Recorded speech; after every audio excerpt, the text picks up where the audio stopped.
Hey guys, I'm back with another awesome recipe, so let's go over the ingredients and we can get started. So for ingredients, we will only need a bunch of eggs. I'm just kidding. So we will need eggs and 1 whole egg, cake flour, cocoa powder and coffee, hot water, vegetable oil, milk, egg whites, and sugar. All of the ingredients and amounts will be listed in the bottom bar again. So the first thing that we are going to do is to prep the cocoa and coffee mixture. Just basically add in the hot water into the cocoa and coffee mixture until it becomes a smooth paste. I just like to add the water in 2 additions. So after you get it to be a smooth paste, and just set it aside until we need it. So now basically we are going to dump everything together in 1 bowl except for the egg whites and the sugar, and just mix it until everything comes to a uniform mixture. So this beautiful concoction consists of the egg yolks, the 1 whole egg, the coffee and cocoa mixture that we made earlier, oil, milk, and cake flour. If you don't have cake flour, you can use all-purpose flour for this. Just mix this until the mixture is slightly bubbled, and we will cover it in plastic wrap to prevent the batter from drying out. And just set this concoction aside until we need it. So next we are going to work with the egg whites for the cake. Today I felt like whisking the egg whites by myself instead of using an electric mixer, but you can always use an electric mixer for this recipe. I have a video on how to whip egg whites using a KitchenAid electric mixer, so if you're unsure how to whip egg whites to perfection, just check that video out and I will have a link in the bottom bar for you. Sometimes I feel like whisking egg whites using my own hands, so I like to just add sugar little by little doing different stages. So when the egg whites get a little bit foamy, I add a little bit of sugar and just whisk it until I reach the stages I want. So right now for this recipe, I want to whip the egg whites to stiff peak. Basically our mission is to use up all the sugar and get our egg whites to stiff peak. The easiest way to test out whether our egg whites has reached stiff peak is to flip the bowl over to see if it falls down.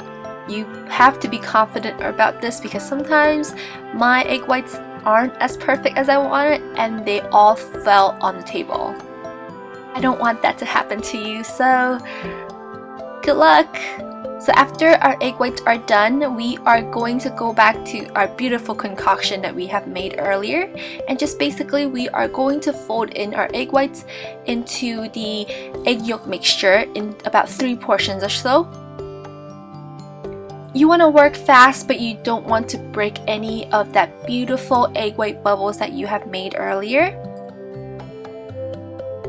So basically the thing I like to do is to add 1/3 of the egg whites first, fold that in, and then add another 1/3 of the egg whites into the egg yolk batter and fold that in, and at last just pour everything from the egg yolk batter back into the egg white bowl, and I'm just gonna fold that in.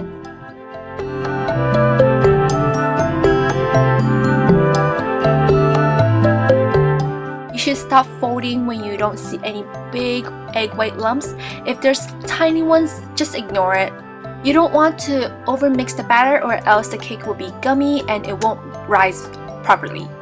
After our batter is finished, you want to get a 8-inch square pan lined on the bottom, but do not grease the side, and just pour your batter in. After that, you want to make sure that you have a flat top so it bakes evenly just by tapping the sides a couple times.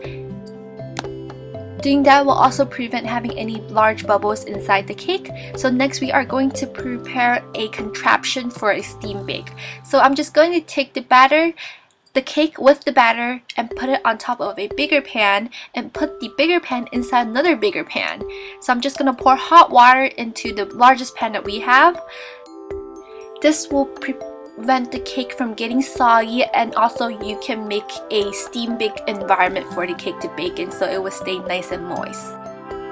And you just want to bake the whole thing on the lowest rack of the oven in a 340 preheated oven for about 50 to 55 minutes or until it's done. You know the cake is done when your whole house smells like delicious, awesome baked cake. So when it's done, we are going to quickly pull that out from the oven and flip it over, invert it to cool on a cooling rack until it's fully cooled down. So when it's fully cooled down, it will shrink a little bit, but it won't be noticeable since the cake is pretty tall in height. And we're just gonna go around with a knife around the cake pan to remove the cake. And just gently remove the cake from the cake pan. Usually my cakes doesn't come out really pretty on the sides, so I usually just trim off the sides, and this is an awesome way to have some chef's snacks. So that's it. I hope you guys enjoyed this recipe, and I'll see you guys very soon. Feel free to leave a comment down below on what you want to see next. And enjoy the recipe. Bye!